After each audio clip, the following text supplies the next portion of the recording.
Assalamualaikum warahmatullahi wabarakatuh. Kembali lagi bersama saya Dian Kusuma Wardani pada mata kuliah Statistik Dasar. Pada pertemuan kedua ini, saya akan menjelaskan tentang istilah-istilah penting dan konsep dasar atau konsep awal yang harus kalian pahami sebelum kita melanjutkan pembahasan untuk materi selanjutnya. Yang pertama, saya akan menjelaskan tentang hubungan istilah statistik dengan statistika. Meskipun kedua kata ini memiliki huruf yang sama, perbedaannya terletak pada statistik tanpa A, sedangkan statistika menggunakan A. Statistik itu bagian dari statistika. Jadi statistik ada di dalamnya statistika. Berarti statistika ini lebih umum atau lebih luas cakupannya dibandingkan statistik jika kita lihat dari segi gambar ini. Lalu untuk definisinya seperti apa? Mari kita lihat penjelasan di slide selanjutnya. Definisi dari statistika. Dalam KBBI, statistika adalah ilmu tentang cara mengumpulkan, menabulasi, menggolong-golongkan, menganalisis, dan mencari keterangan yang berarti dari data yang berupa angka. Sedangkan statistik menurut KBBI adalah catatan atau angka atau bilangan yang dikumpulkan, ditabulasi, digolong-golongkan, sehingga dapat memberi informasi yang berarti mengenai suatu masalah atau gejala. Jadi sangat jelas bahwa statistika adalah ilmu tentang mengumpulkan, menabulasi, menggolongkan. Sedangkan statistik adalah catatan tentang angka-angka atau bilangan yang sudah dikumpulkan, ditabulasi, dan digolong-golongkan. Jadi istilah statistik dan statistika itu berbeda. Kalau statistika itu ilmunya, sedangkan statistik adalah catatannya atau datanya atau angka-angka yang sudah dikumpulkan, ditabulasi, dan digolong-golongkan. Kemudian selanjutnya, dari gambar ini kita lihat bahwa statistika itu mempunyai kegunaan, yaitu yang pertama menyajikan data. Data mentah yang kita punya itu bisa disajikan. Kalau kita lihat makanan yang belum kita masak, itu kan belum bisa disajikan di atas meja makan. Setelah kita masak, baru kita bisa menyajikannya di atas meja makan. Seperti itu analoginya. Jadi data yang belum diolah menggunakan statistika itu belum bisa disajikan. Tetapi kalau datanya sudah diolah, maka bisa disajikan. Kemudian menata data. Jadi menata data di sini kegunaannya adalah menggolong-golongkan data. Itu termasuk data apa? Golongan data apa? Mengumpulkan data. Teknik mengumpulkan data. Ada pembahasan sendiri tentang teknik pengumpulan data. Selanjutnya, menginterpretasikan data. Menginterpretasikan data dimaksud dengan memberikan kesimpulan atau hasil analisis dari data. Dan di sini menganalisis data. Menganalisis dan menginterpretasikan ini mempunyai hubungan. Jadi statistika kegunaannya secara umum, ini secara detailnya ada 5, dan secara umumnya adalah menjadi sebuah informasi yang membantu untuk mengambil keputusan yang efektif. Ini secara umumnya. Kemudian selanjutnya pengertian. Jadi di dalam statistika itu sangat erat hubungannya dengan penelitian. Statistika, kenapa setiap prodi atau fakultas itu pasti ada mata kuliah statistik. Karena di dalam statistik itu sendiri menjelaskan tentang metode penelitian. Jadi saya jelaskan penelitian, definisi dari penelitian, karena nanti di materi-materi selanjutnya pasti akan sangat berhubungan dengan penelitian. Pengertian penelitian merupakan cara ilmiah untuk mendapatkan data dengan tujuan dan kegunaan tertentu. Penelitian didasarkan pada ciri-ciri keilmuan. Yang pertama, harus rasional. Yang kedua, empiris. Dan yang ketiga adalah sistematis. Definisi dari ketiganya ini, yang pertama rasional.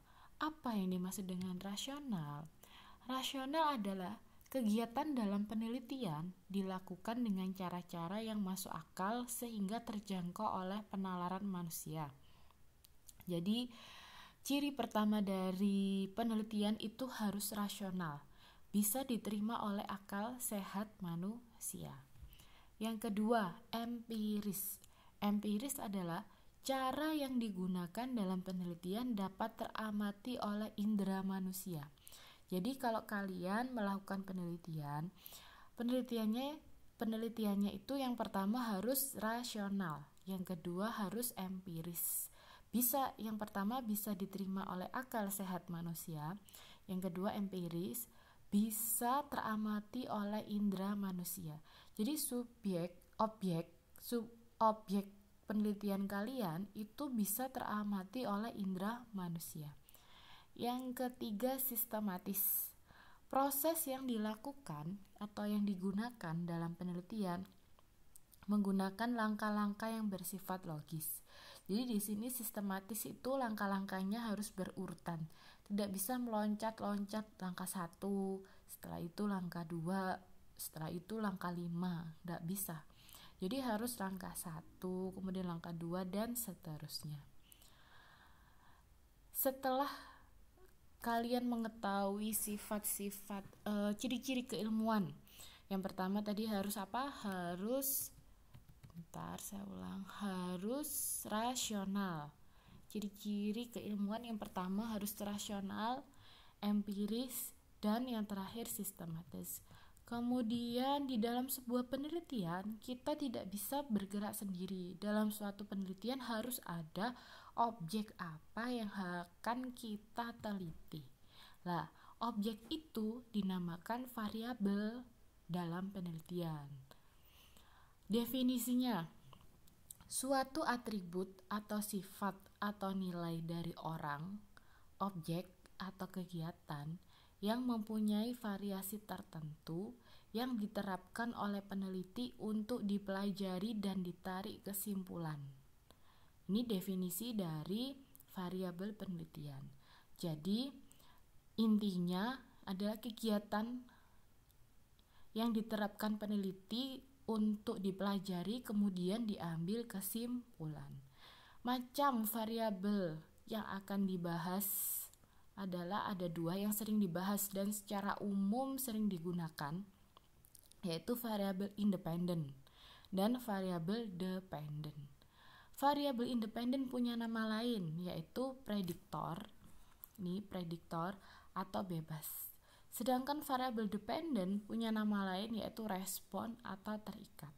Jadi dia punya pasangan. Kalau saya menyebutkan variabel independen, maka pasangannya variabel dependen. Kalau saya menyebutkan variabel prediktor, maka pasangannya variabel respon. Kalau saya menyebutkan variabel bebas, maka pasangannya variabel terikat. Ini ya, sudah saya bahas tadi. Ini definisinya dari variabel independen dan variabel dependen. Variabel independen adalah variabel yang mempengaruhi atau yang menjadi sebab perubahan atau timbulnya variabel dependen. Jadi independen itu yang mempengaruhi. Sedangkan kebalikannya, dependen adalah variabel yang dipengaruhi atau yang menjadi akibat adanya variabel bebas. Ini tadi. Contoh. Jadi ada sebuah hipotesis Terdapat pengaruh model pembelajaran terhadap hasil belajar siswa. Maka variabel independennya adalah model pembelajaran. Apakah penerapan model pembelajaran ini mempengaruhi hasil belajar siswa? Jadi ini variabel independen karena dia mempengaruhi si hasil belajar. Sedangkan hasil belajar ini dipengaruhi oleh model pembelajaran. Jadi kalau model pembelajarannya berbeda, kemungkinan hasil belajarnya juga akan berbeda. Kemudian contoh selanjutnya. Terdapat pengaruh kualitas pelayanan jasa dan kepuasan pelanggan terhadap loyalitas pelanggan. Jadi pengaruh kualitas pelayanan dan kepuasan pelanggan terhadap loyalitas. Jadi pelanggannya itu loyal atau tidak terhadap produk tergantung dari kualitas pelayanan dan kepuasan. Jadi dependennya itu loyalitas, dipengaruhi. Independennya yang mempengaruhi ada dua, kualitas pelayanan jasa dan kepuasan pelanggan. Di menentukan kapan ada variabel independen dan variabel dependen adalah lihat variabel yang menyebabkan itu independen. Variabel yang terkena atau berdampak itu variabel dependen. Namanya aja dependen, tergantung, terikat. Kalau di sini independen, bebas. Contoh lagi, contoh hipotesis. Terdapat pengaruh persepsi siswa tentang metode mengajar guru, ketersediaan sarana belajar di sekolah, dan motivasi belajar terhadap hasil belajar. Waduh Bu, panjang sekali, terus gimana saya membedakannya? Kembali lagi ke konsep. Tadi variabel dependen apa? Yang dipengaruhi, sedangkan independen yang mempengaruhi. Baca lagi hipotesisnya. Terdapat pengaruh persepsi siswa tentang metode mengajar guru, ketersediaan sarana belajar di sekolah, dan motivasi belajar terhadap hasil belajar ekonomi, mata pelajaran ekonomi. Jadi hasil belajar ini ada dampak dari metode mengajar guru, ketersediaan sarana belajar di sekolah, dan motivasi belajar. Independennya ada 3, dependennya ada 1. Coba silakan. Untuk contoh yang terakhir ini silakan kalian pahami mana yang independen, mana yang dependen. Jangan dilihat jawaban di sini, baca dulu hipotesisnya, kemudian lihat apakah jawaban kalian sudah sama dengan yang saya tulis di sini.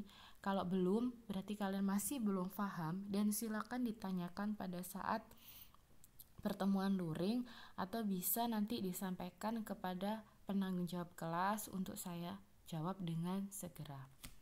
Oke, saya lanjut. Nah, ini prosedur. Tadi kan sifat ciri-ciri keilmuan ada 3. Yang pertama apa?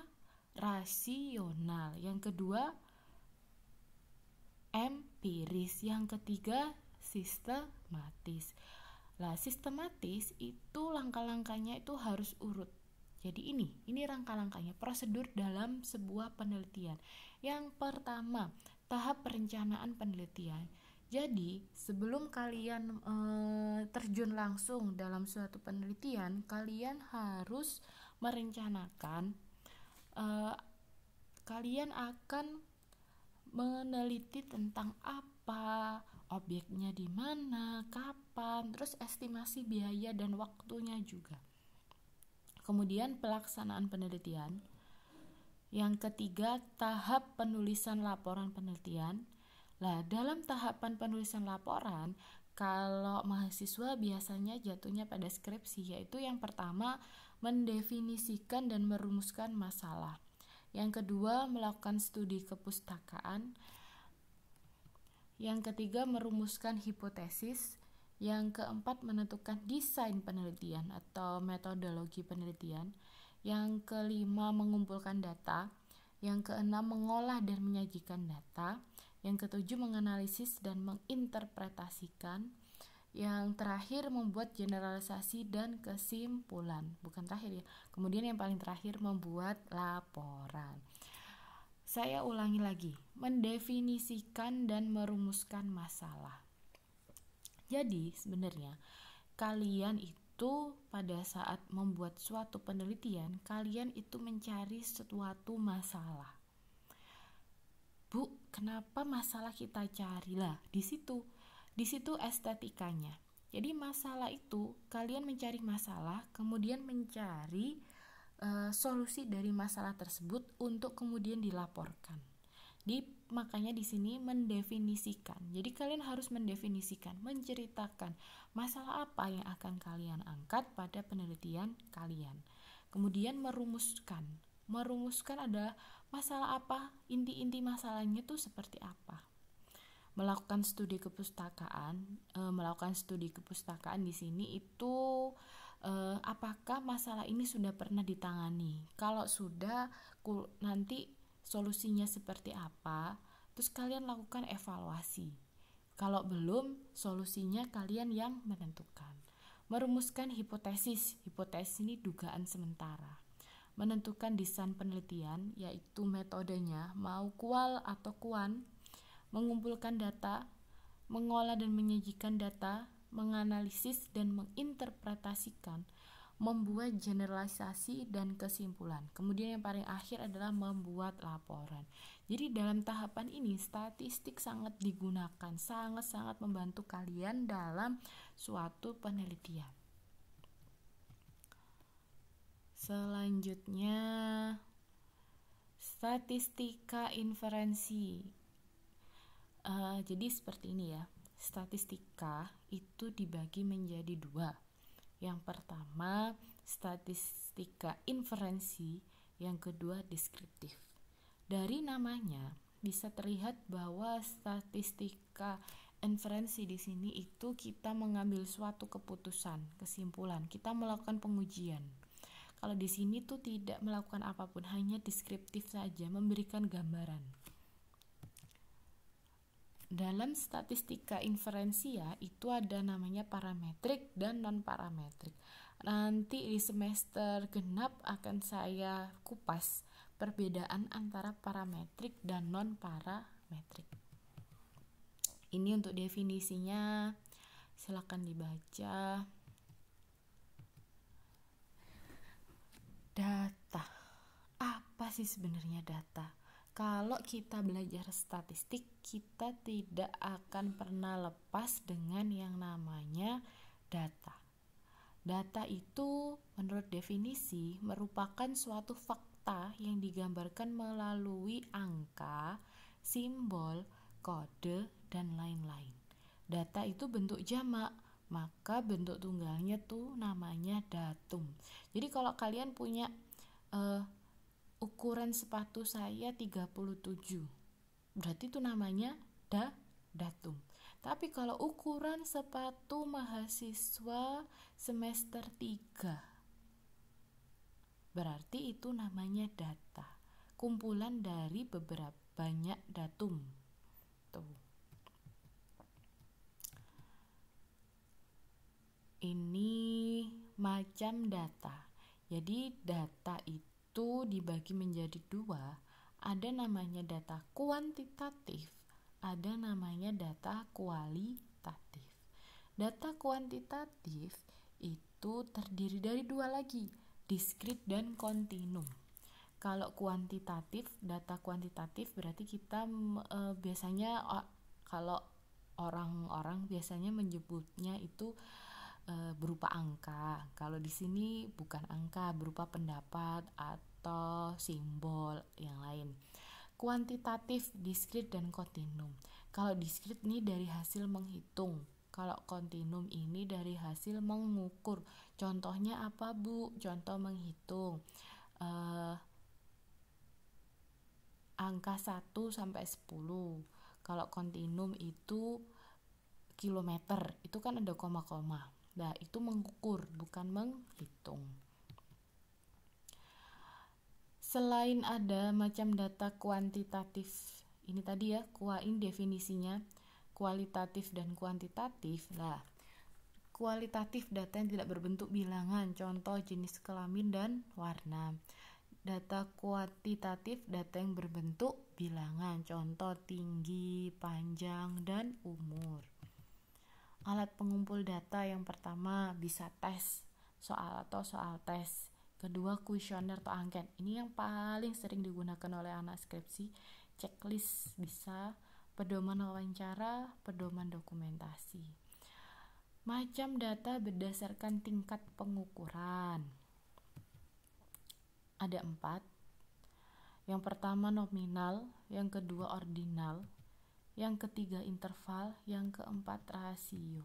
Ini yang saya tekankan dan sampai nanti pasti sering dibahas karena di sini adalah karena statistika itu alat ya. Jadi di dalam statistika itu nanti alat ujinya tuh sangat banyak dan gak mungkin dihafalkan. Jadi kita harus paham ini kalau menurut saya macam data berdasarkan tingkat pengukuran atau skala pengukuran ini menjadi salah satu kunci kapan kita menggunakan teknik analisis atau teknik analisis yang mana yang akan kita gunakan.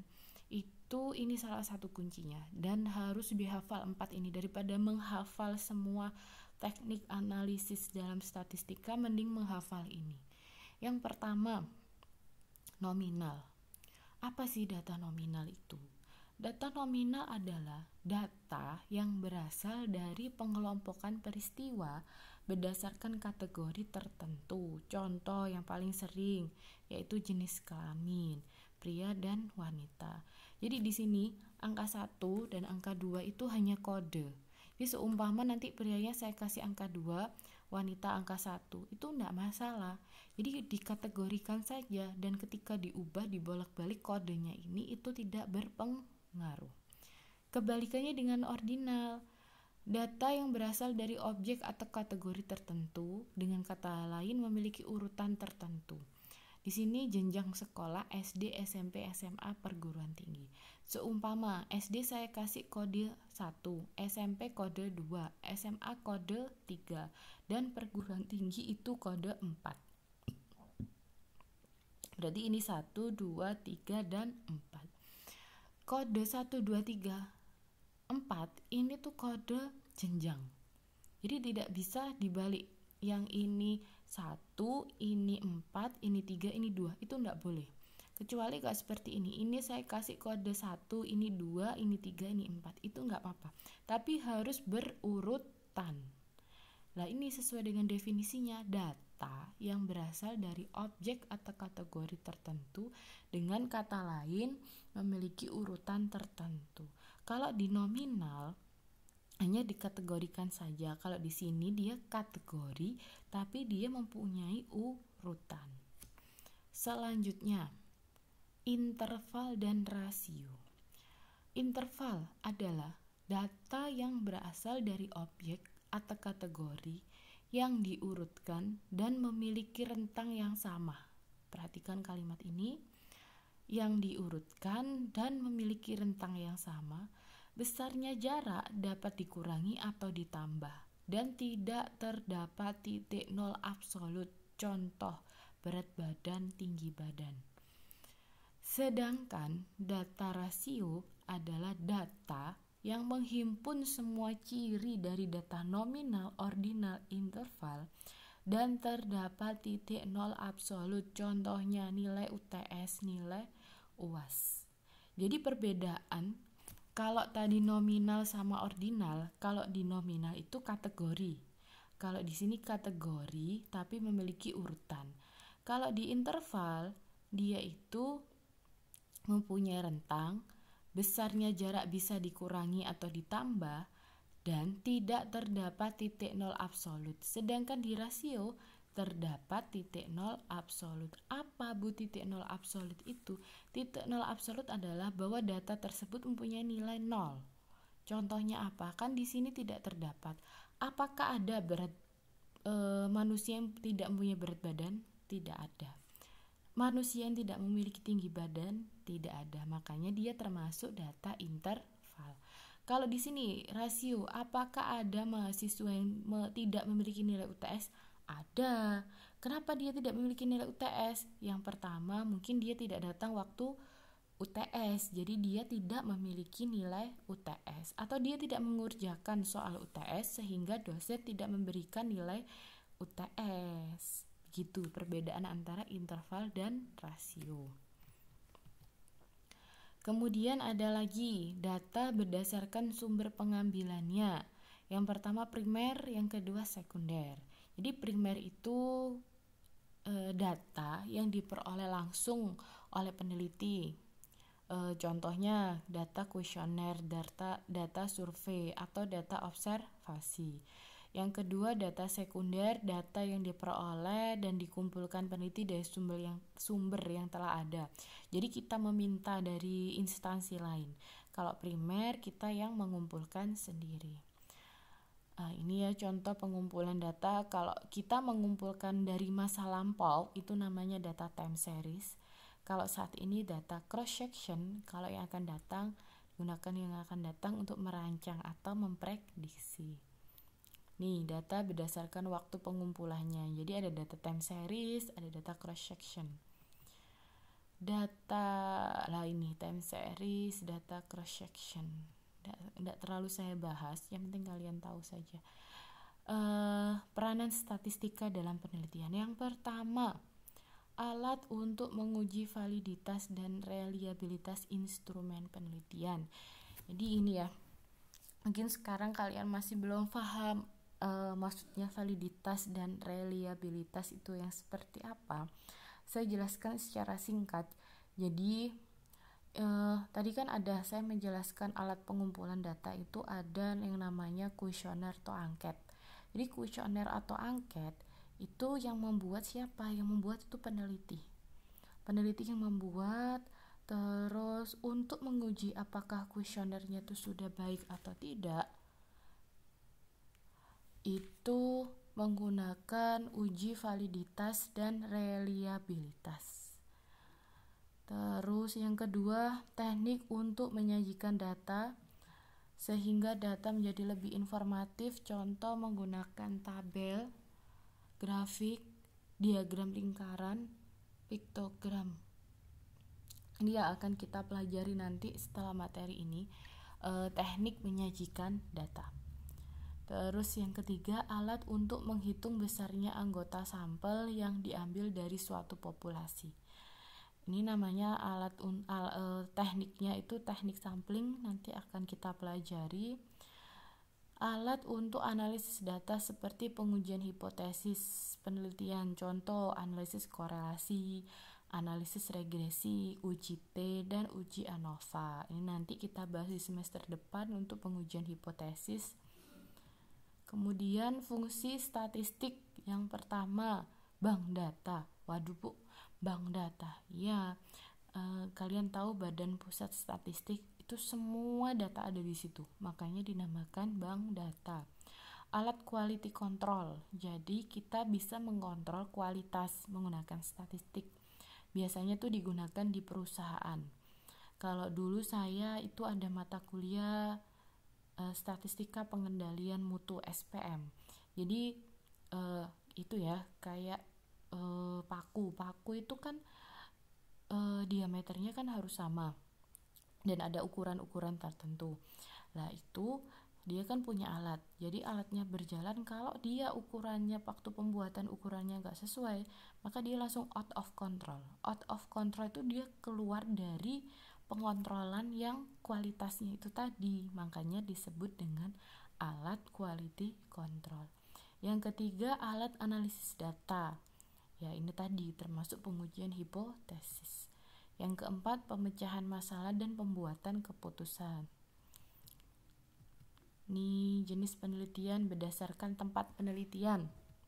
Ada penelitian lapang, ada penelitian kepustakaan, ada penelitian laboratorium.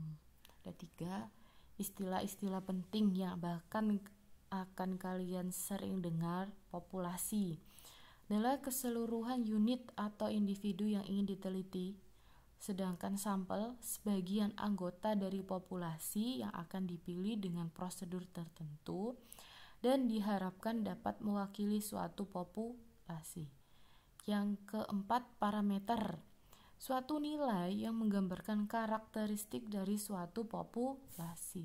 Sedangkan untuk statistik, suatu nilai yang menggambarkan karakteristik dari suatu sampel. Survei, suatu penelitian yang dilakukan terhadap sampel. Sedangkan sensus, suatu penelitian yang dilakukan pada semua individu dalam populasi. Ini sumber pustaka yang saya gunakan, ada 2 buku yang menjadi acuan utama. Ini kenapa gambarnya seperti ini? Karena biasanya anak-anak kalau belajar statistik itu selalu sedih. Saya nggak tahu kenapa ya. Mereka selalu sedih, mereka searching terus mereka lihat dan selalu sedih. Jadi gambarnya seperti ini. Yang pertama buku ini ya, analisis data penelitian statistik, yang buku yang mungkin saya sarankan untuk kalian beli, bukan dibeli sih, untuk kalian punya atau kalian baca, itu Statistika untuk Penelitian, punyanya Prof. Sugiono. Terima kasih atas perhatiannya. Saya harap kalian mendengarkan video pembelajaran ini. Untuk semua pertanyaan silakan nanti ditinggalkan di kolom komentar di YouTube saya, bisa tulis nama, kelas, prodi dan semester, atau bisa nanti pada saat luring atau disampaikan ke PJ yang bersangkut, PJ kelas. Nanti mungkin kalau saya longgar akan cepat saya jawab, tapi kalau enggak mungkin nanti sabar menunggu untuk jawabannya. Sekian penjelasan materi saya tentang istilah-istilah yang bakalan sering kalian dengar selama 1 semester ini untuk mata kuliah statistika dasar. Saya mohon maaf bila banyak salah kata dalam video ini.